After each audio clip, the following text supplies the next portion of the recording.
Hi friends, welcome to our channel. நிறைய பேருக்கு வந்து சாரியில் வந்து குஞ்சம் போடுறது எப்படிங்கிறது தெரியாது. ஏன்னா கஸ்டமர்ஸ் வந்து நம்மகிட்ட ஒரு ப்ளவுஸை ஸ்டிச் பண்ண கொடுக்குறாங்க அப்படின்னா சாரியும் வந்து சேர்த்து தான் வந்து நிறைய பேர் வந்து கொடுப்பாங்க. ஏன்னா முந்தி அடிக்கணும், ஓரம் அடிக்கணும் அப்படின்னு சொல்லி கொடுப்பாங்க. ஸோ அந்த மாதிரி இப்போ பட்டு சாரிலாம் கொடுக்குறாங்க அப்படின்னா அதில் வந்து இந்த மாதிரி எக்ஸ்ட்ரா வந்து கிளாத் வந்து கொடுத்துருப்பாங்க, அந்த நூல் மாதிரி கொடுத்துருப்பாங்க. அது எதுக்காக அப்படின்னா நம்ம அந்த குஞ்சம் போடணும், அந்த நாட் வந்து போட்டு எடுக்கிறதுக்காக தான் கொடுத்துருப்பாங்க. ஸோ அந்த மாதிரி பட்டு சாரியில் இந்த மாதிரி குஞ்சம் போட்டு நம்ம வியர் பண்ணும்போது தான் அதோட லுக்கு வந்து நல்லா பர்ஃபெக்டாக ட்ரெடிஷ்னல் லுக்கு வந்து கொடுக்கும். ஸோ அதனால் எல்லாருமே வந்து குஞ்சம் போட்டு தான் வந்து கேட்பாங்க கஸ்டமர்ஸ். ஸோ அந்த மாதிரி கேட்கும்போது நம்ம வந்து எனக்கு போட தெரியாது அப்படின்னு சொல்லி நம்ம வந்து ரிட்டன் பண்ண முடியாது. ஸோ அந்த மாதிரி பண்ணவும் கூடாது. நீங்கள் வந்து ஸ்டிச் பண்ணுறீங்க அப்படின்னா பண்ணவும் கூடாது. ஸோ அது வந்து எப்படி பண்ணுறோம் அப்படிங்கிறதான் பார்க்க போகிறோம். ஃபஸ்ட்டு நீங்கள் வந்து அந்த நூல் மாதிரி கொடுத்துருப்பாங்களே அதை வந்து இடையில வந்து நிறைய நூல் இருக்கும். ஸோ நீங்கள் வீடியோவில் பார்த்தீங்கனாலே தெரியும். அது எல்லாமே நீங்கள் வந்து ரிமூவ் பண்ணணும்.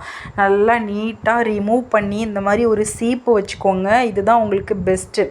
ஃபஸ்ட்டு வந்து சிசரை வச்சு நல்லா க்ளீன் பண்ணிவிட்டு அப்புறம் சீப்பு வச்சு நல்லா ஸ்ட்ரெயிட்டாக இழுத்து விட்டுட்டு எந்த ஒரு நூலுமே இடையில இல்லாமல் இருக்கணும். ஸோ அந்த அளவுக்கு நீங்கள் வந்து கிளியராக எடுத்து விட்டுட்டு நாட் வந்து போட ஸ்டார்ட் பண்ணிக்கலாம்.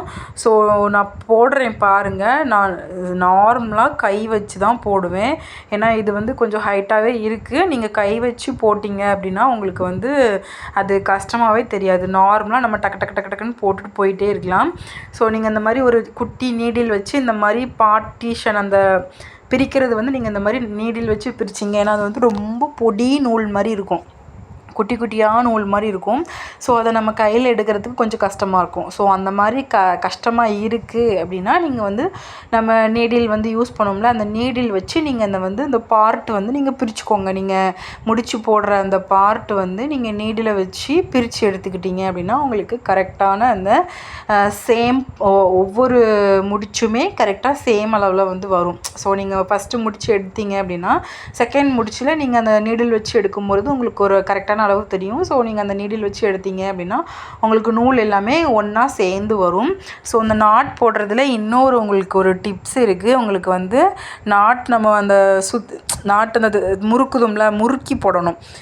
நீங்கள் நார்மலாக வச்சு போட்டிங்கன்னா உங்களுக்கு போட முடியாது. ஸோ நீங்கள் வீடியோவில் பார்க்குற மாதிரி வந்து போடுங்க. நாட்டை வந்து இந்த மாதிரி நல்லா இழுத்து விடணும். ஸோ உங்களோட நாட்டு வந்து நல்லா ஸ்ட்ராங்காக இருக்கணும் அப்படின்னா நீங்கள் இந்த மாதிரி ஒரு கிளாஸில் வந்து தண்ணி எடுத்துக்கோங்க.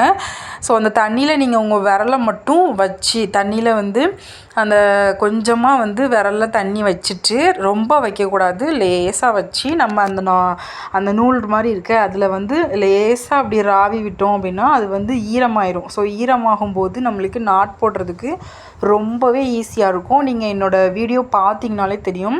ஸோ இந்த மாதிரி ஒரு வெயிட்டும் வந்து உங்களோட சாரியில் வந்து வச்சுக்கோங்க. ஸோ அந்த மாதிரி வைக்கும்போது நம்மளுக்கு அந்த நம்ம நாட் போடும்போது நம்மளோட சாரி வந்து நம்மளை நோக்கி வந்து வராது, இழுக்கிற மாதிரி இருக்காது. ஸோ மேலே வெயிட் இருக்கும்போது நம்மளுக்கு வந்து முடிச்சு போடுறதுக்கு நல்ல ஈஸியாக இருக்கும், ஒரு கம்ஃபர்டபுளாக இருக்கும் நம்மளுக்கு முடிச்சு போடுறதுக்கு. ஏன்னா அது மேலே வெயிட் இருக்கும்போது அந்த சாரி வந்து நம்ம முன்பக்கமாக நம்ம நேர் வந்து வராமல் இருக்கும். ஸோ அதுக்காக நீங்கள் எங்கெல்லாம் முடிச்சு போடுறீங்களோ அந்த மாதிரி வெயிட்டை வந்து நீங்கள் நகர்த்தி கொண்டு போயிட்டே இருங்க. அது மட்டும் இல்லாமல் நீங்கள் இந்த மாதிரி வாட்டர் யூஸ் பண்ணி முடிச்சு போட்டிங்க அப்படின்னா நல்லா டைட்டாகவும் இருக்கும், போடுறதுக்கும் ஈஸியாக இருக்கும். நல்லா நீட்டாக உங்களுக்கு கேப் எல்லாம் கரெக்டாக வச்சு நீங்கள் முடிச்சு போடணும்னு நினச்சிங்கன்னா அந்த மாதிரி நீடில் வந்து வச்சு நீங்கள் எடுத்தீங்க அப்படின்னா எல்லா நூலும் ஒன்றா வந்து வரும். எக்ஸ்ட்ரா நம்ம வந்து கீழே எதுவும் நூல் எதுவும் விடாமல் எல்லாமே கரெக்டாக வரும். ஸோ இந்த மாதிரி நீங்களும் வந்து உங்களுக்கு கொடுக்குற சாரியில் நீங்கள் வந்து முடிச்சு போட்டு ட்ரை பண்ணி பாருங்கள். ரொம்பவே ஈஸியாக தான் இருக்கும். நம்ம இந்த வீடியோவில் வந்து சாரி எப்படி முடிச்சு போடுறது அப்படின்னு சொல்லி பார்த்துருந்தோம். ஸோ உங்களுக்கு இந்த வீடியோ யூஸ்ஃபுல்லாக இருக்குது அப்படின்னா நம்மளோட இந்த வீடியோவுக்கு வந்து ஒரு லைக் போடுங்க. இதை மற்றவங்களுக்கும் ஷேர் பண்ணுங்கள். இந்த மாதிரி நிறைய வீடியோஸ் பார்க்குறதுக்கு நம்மளோட சேனலை சப்ஸ்கிரைப் பண்ணிக்கோங்க. பாய்.